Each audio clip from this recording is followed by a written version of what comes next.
जैसे ही गोविंद दास जी पद गाते थे, गोसाई जी श्रृंगार करते थे ठाकुर जी का, गोविंद दास जी पीछे खड़े खड़े पद गाते थे। तो जैसे ही गोसाई जी श्रृंगार करते करते थोड़ा श्रृंगार लेने के लिए नेक दूर जाते, ठाकुर जी ऐसे खड़े खड़े नीचे से एक मोती उठाते, मोती उठा के ये मारते टक्के गोविंद दास के सिर पे। और जैसे ही गोविंद दास के सिर पे लगती, गोविंद दास कहते माने ना तारी की तो बताऊं, रुक जा। जैसे ही वो मोती लेकर के वापस गोविंद दास मारते, तब तक गोसाई जी वापस आ जाते। और गोसाई जी के आते ही वो मोती ठाकुर जी की जगह गोसाई जी में जाके लग जाता। गोसाई जी कहते हे गोविंदा, तू ठाकुर जी को मोती मार रहा है? गोविंद दास बोले मेरो माथो देखियो, ये गुम्माटो फूल को ये आपके लाला ने मारो मोए। आपको लाला ऊधम मचावे वो ना दिखाई दे आपको, और मैं एक कछु कह दूं सो मुंह पे चिल्ला रहे हो, मुंह पे बरस रहे हो, या समझा लो बहुत ऊधम मचावे ये।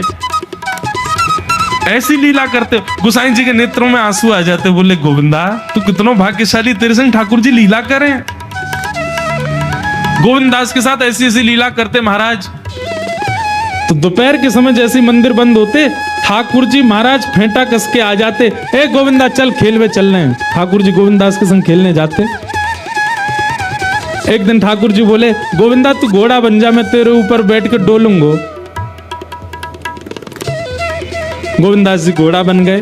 घोड़ा बन के ठाकुर जी ऊपर बैठ गए और गोविंद दास की दो पौनी बना दी ऐसी, और दो पौनी इनको ऐसे पकड़ पकड़ के ठाकुर जी चला रहे हैं। और ठाकुर जी तो खेले भैया, कछु भी कर सकें। गोविंद दास के ऊपर बैठ गए और उसको चलाने लगे। अब चलते चलते गोविंद दास रुक गए, तो ठाकुर जी बोले ए गोविंदा चल, ए मेरे घोड़ा चल। गोविंद दास जी बोले जय जय जय जय, नेक उतर जाओ। ठाकुर जी बोले काय को? गोविंद दास जी बोले लघु शंका लगी है, नेक मुझे जानो है, नेक उतर जाओ। ठाकुर जी बोले ऐसी बात कर रहे हो गोविंदा हैं? कोई घुड़सवार घोड़ा पे बैठ के घूमे और घोड़ा को लघु शंका आवे तो वो का यूं के ओ भैया नेक उतर जा, मैं लघु शंका करके आऊं, फिर बैठियो मेरे ऊपर। गोविंद दास जी बोले तो कहा आज्ञा? बोले आज्ञा वो ये जो कह रहा हूं, जैसे घोड़ा बिना आज्ञा लिए अपने व्यक्ति को ऊपर बैठा के सब काम कर ले, वैसे तू कर ले। तो गोविंद दास जी ऐसे घोड़ा बन करके चल रहे हैं, ठाकुर जी ऊपर बैठे हैं और सब कर आए काम। अब इतने में ही कोई व्यक्ति वहां से जा रहा था। अब उस व्यक्ति को ठाकुर जी नहीं दिख रहे हैं, उसको गोविंद दास चलते चलते दिख रहे हैं। उसने जब देखा अरे राम राम राम राम जी, गोविंद दास जी क्या महाराज? किसी व्यक्ति ने गोविंद दास जी को ऐसे देख लिया, ओहो जी तो ऐसे ही डोल रहा है और चलते फिरते ही कर रहा है। गोसाई जी से जाकर के शिकायत कर दी और गोसाई जी से कही, बोले गोसाई जी आपने गोविंद दास को बहुत सिर पे चढ़ा लिया आज। अरे भाई खड़े होके लघु शंका करना भी मना है शास्त्रों में, वो तो ऐसे बैठ करके चलते चलते कर रहा था, वस्त्रों में ही कर रहा था, इतना अपवित्र, और आप उसको मंदिर की सेवा देते हो। गोसाई जी को सुन करके अच्छा नहीं लगा। शाम को स्नान आदि करके दूसरे वस्त्र पहन करके गोविंद दास आए। आकर के आपने गोसाई जी को प्रणाम किया तो गोसाई जी ने मुंह फेर लिया। गोविंद दास बोले जय जय, आप नाराज हो हमसे? गोसाई जी बोले आप आचार विचार सब भूल चुके हैं अपना, आप इस प्रकार से आज कुछ कर रहे थे, मुझे लोगों ने बताया आकर के। गोविंद दास जी बोले आपकी बात है जाए तो मैं बोलूं? बोला बोलो। बोले मोते मत कहो, अपने लाला को समझाओ। जय हट करके बैठे, जय जिद करे, कहा करूं कहां तक समझाऊं जाकू मैं? आज मुझको घोड़ा बना लियो और घोड़ा बना के मेरे दो पौनी बना के ऐसे ऐसे चला रहे मुझे। तब मैंने इनसे कही जय जय उतर जाओ, मैंने लघु शंका कर आऊं, स्नान कर आऊं, फिर बैठ जाइयो। तो मुझे बोले घोड़ा कभी आज्ञा ले, तू तो मेरा घोड़ा है, ऐसे कर ले। इनकी आज्ञा सो मैंने कियो, मैंने अपनी इच्छा सो नहीं क्यों? नहीं मैं क्यों करूंगा ऐसा? गोविंद दास जी की बात सुनकर के गोसाई विठलनाथ जी इतने भावुक हो गए, इतने भावुक हो गए। उस दिन गोसाई जी ने नियम बना दिया, सबको बोल दिया, बोले सुनो आज के बाद गोविंद दास कुछ भी करे इसकी शिकायत हमसे मत करना। क्यों? गोविंद दास अपनी इच्छा से कुछ नहीं करता, जय जय कराते हैं उससे, ठाकुर जी कराते हैं उससे। एक बार ठाकुर जी गोविंदास से बोले, ए गोविंदास, बोले हाँ मेरो दाल बाटी खावे को मन हेरो है, तो दाल बाटी चूरमा। ठाकुर जी बोले, ए गोविंदा, ऐसे ही बोलते थे, बोले मोए दाल बाटी खानी है। गोविंदास बोले 56 भोग बनते हैं रसोई में, अपरस में मुंह पे पट्टी बांध करके महाराज रसोईया बनाता है, अपरस में यमुना जी का जल आता है वहां से वृंदावन से, उसके जल में सुंदर प्रसादी बनती है। इतने सुंदर शुद्ध भोजन को छोड़ के यूं कह रहे दाल बाटी खानी है। ठीक है, मैं आज बोल दूंगा रसोई घर में बनवा देता हूं। बोले ना, रसोई की ना खानी तो बोले तेरी कदम खंडी में आऊंगा। गोविंदास जी जहां बैठ करके भजन चिंतन करते थे, मंदिर से थोड़ा दूर था, सुंदर वन था गिरिराज जी में। बोले मां आऊंगो और वहीं पे तू कंडा, वही गोबरी कंडा में बना, और कंडा में बना के तैयार कर, मैं आऊंगा वहीं खाऊंगा। गोविंदास जी बोले यहाँ सब लोग आपको मंदिर में पूजने आते हैं, आप यहाँ पे भगवान हो, ऐसे कहीं खाने पीने आओ। बोले कोई को पता थोड़ी चलेगी, मैं आ जाऊंगा, तू चिंता मत कर, तू सुन तैयारी कर ले, आज मैं तेरे यहाँ आके प्रसाद पाऊंगा। गोविंदास जी चुपचाप मंदिर से भाग गए, किसी को बताया नहीं। किसी को पता थोड़ी कि ठाकुर जी ऐसे बाहर भी चले जाते हैं, सबको लगे अंदर ही रहते हैं ये। गोविंदास जी दौड़ करके गए, बढ़िया कंडा में बढ़िया उपले उपले लगा करके महाराज बाटी बनाई, दाल चढ़ा दी, सुंदर ठाकुर जी आएंगे पाने। एक पंथ दो काज, ठाकुर जी को दो लीलाएं एक साथ करनी थी, एक तो गोविंददास के संग सुख लेना है, और एक झाड़ू लगाने वाला गिरिराज जी की तलेटी में झाड़ू लगाता था, उसको मंदिर में प्रवेश नहीं करने देते थे लोग। तो वो बेचारा बाहर खड़ा खड़ा ही दर्शनार्थियों से पूछता था कि ठाकुर जी दिख कैसे रहे, मुझे ये बता दो। दर्शनार्थी आकर के बताते थे नीली ठाकुर जी ने बाघा पहना है, गले में मोतियों की माला है, मकराकृत कुंडल है, ऐसा टिपारा ठाकुर जी के सिर पर रखा है, और ऐसा ठाकुर जी का श्रृंगार है। तो वो बाहर खड़ा खड़ा नेत्र बंद करके सुन सुन करके ही अपने चित्त में एक झांकी बना लेता था, और मन में सोचता था ऐसे दिख रहे होंगे ठाकुर जी। पर रोज प्रार्थना करता था, नाथ मुझे लगता है इस जन्म में तो आप मुझे कभी नहीं दिखोगे, भगवान इस जन्म में तो मैं आपके योग्य नहीं हूं, पर मेरे पर बस इतनी कृपा कर दो कि अगला जन्म मुझे दीजिएगा, तो कुछ नहीं तो चेटी बना देना, तो चेटी बन करके मैं आपके 56 भोग में ही आ जाऊंगा, भीतर आके आपका दर्शन कर लूंगा, लेकिन मुझ पर अनुग्रह कर देना। ठाकुर जी उसके इस भाव से इतने रीझ गए। गोविंददास को बोला था कि दाल बाटी खाने आएंगे, अब मंदिर बंद करके सब तो चले गए वहां से, सब लोग भोजनालय में भोजन प्रसाद पाने लगे। ठाकुर जी मंदिर से निकले अचक करके बाहर, गिरिराज पर्वत के ऊपर विराजते थे। जैसे ही बाहर निकल करके आए तो गिरिराज पर्वत के नीचे ही वही झाड़ू लगाने वाला नेत्रों से आंसू बह रहे थे, ठाकुर जी का चिंतन कर रहा था। आज ठाकुर जी ऐसे दिख रहे हैं, सिर पर चांदी का मुकुट पहना है, ठाकुर जी ने आज गुलाब का इत्र लगाया है, ठाकुर जी के ऐसे ऐसे मकराकृत ठाकुर जी के कटाक्ष, वो सब चिंतन कर रहा था।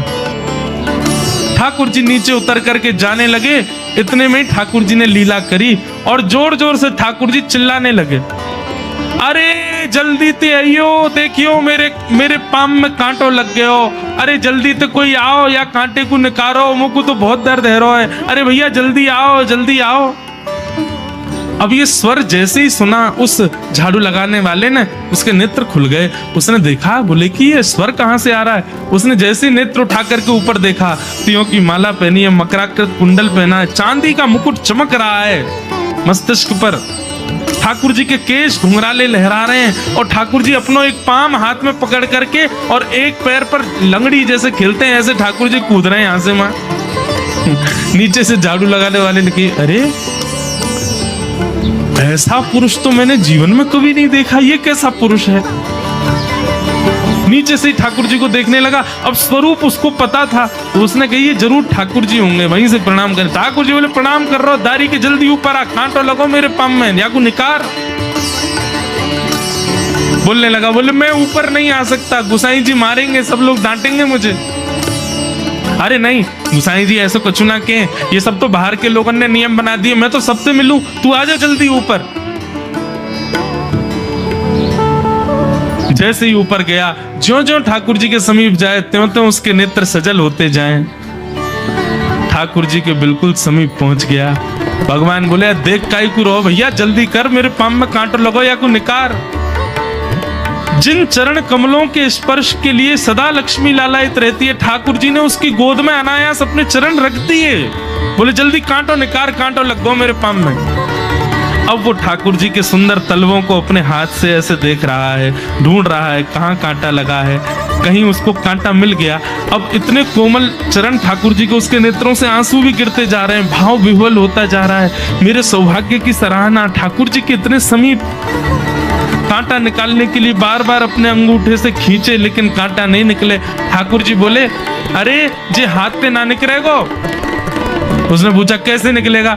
बोले अरे मेरो पाम पकड़ के अपने मुंह के पास ले जा और दांतन से निकाल, तब निकलेगो ये।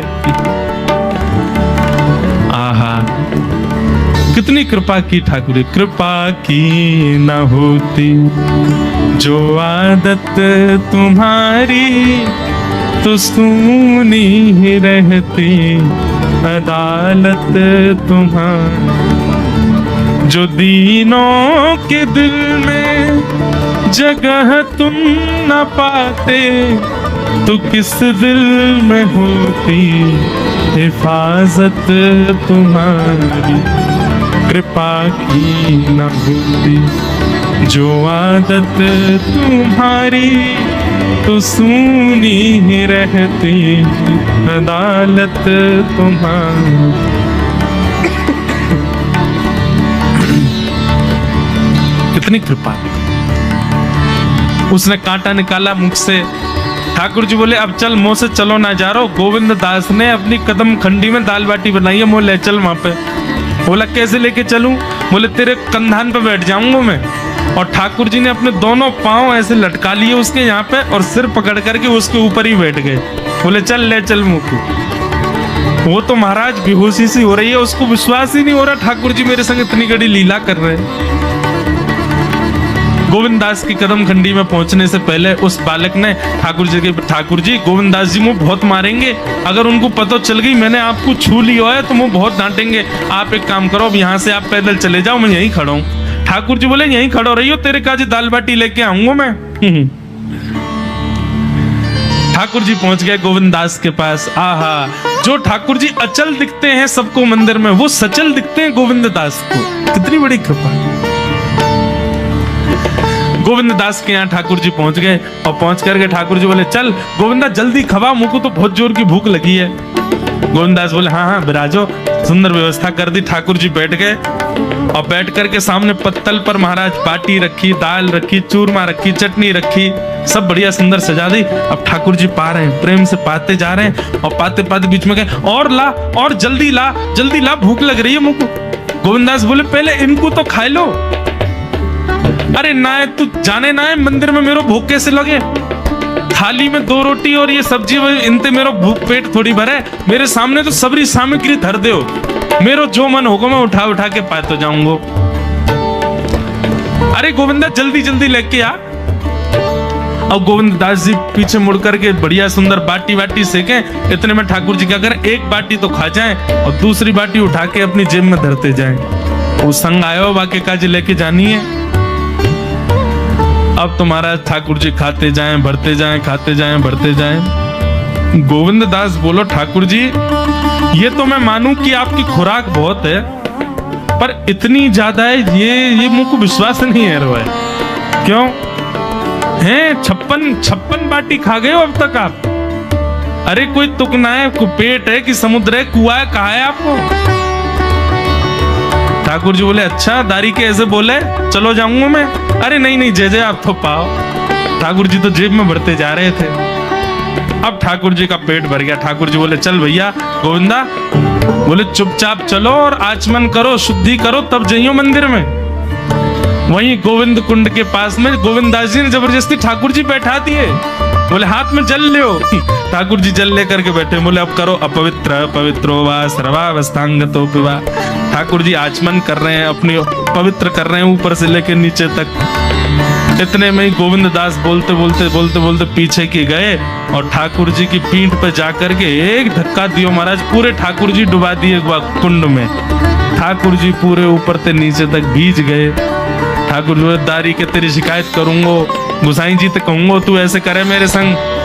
गोविंदास बोले मैं बता दूंगा तुम कौन कौन के कंधान पे चढ़ के घूमो। हम मंदिर के लिए इतना नियम बना रखो है, नहा के आओ, धो के आओ, हाथ पांव खासा करके आओ, और कुछ अपवित्र वस्तु मत छीलेना, अप्रश्न रहना, गीला वस्त्र तन पे होना चाहिए। आपकी सेवा के लिए इतने नियम, और खुद क्या कर रहे हो? ऐसे गोविंद दास वो कह रहे हैं, यद्यपि रूप गुण शील सुधरता, इन बातन न रिझई है, प्रीतम प्रीत ही सो पई।